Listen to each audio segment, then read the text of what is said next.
Decibel یہ آواز کو ماپنے کا ایک آلہ ہے۔ سائنسدانوں کے مطابق 0 ڈیسیبل یہ وہ آواز ہے جو انسانی کان محسوس کر سکتے ہیں، اور جو ہم سرگوشی کرتے ہیں اس کی آواز 20 ڈیسیبل تک ہوتی ہے، اور جو ہم عام گفتگو کرتے ہیں اس کی آواز 60 ڈیسیبل تک ہوتی ہے۔ انسانی کان زیادہ سے زیادہ 55 سے 65 ڈیسیبل تک آواز کو برداشت کرتے ہیں۔ یہ جو انسانی کان ہے نا، یہ انسان کے اعصابی نظام سے جڑے ہوئے ہیں۔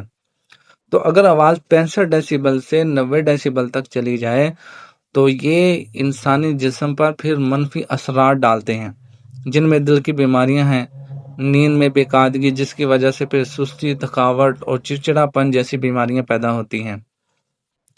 اور یہ جو پھٹے سلنسر اور پریشر ہارن ہوتے ہیں ان کی آواز 160 ڈیسیبل تک چلی جاتی ہے۔ تو بلا وجہ ہارن نہ بجائیں اور اونچے ہارن نہ لگوائیں۔ مدرسے کے سامنے، مسجد کے سامنے، اسکول کے سامنے، کالج کے سامنے، حتیٰ کہ ہسپتال کے سامنے لوگ ہارن بجانے سے دریغ نہیں کرتے، اور ہارن پہ ہارن بجائی جاتے ہیں اور لوگوں کو تکلیف میں ڈالتے ہیں۔ ریڈ سگنل ہو گیا تو پھر بھی ہارن بجائی جائیں گے، ٹریفک جام ہے تو پھر تو ہارن پہ ہاتھ ہی رکھ لیتے ہیں اور لوگوں کو انتہائی تکلیف میں ڈالتے ہیں۔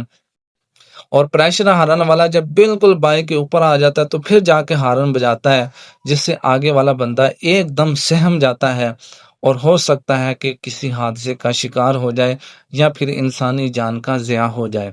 مہربانی کریں، دوسروں پر بھی مہربانی کریں، دوسروں مسلمانوں کا خیال رکھیں، لہٰذا ایسے ہارن نہ لگوائیں جو انسانوں کے لیے تکلیف دہ ہوں۔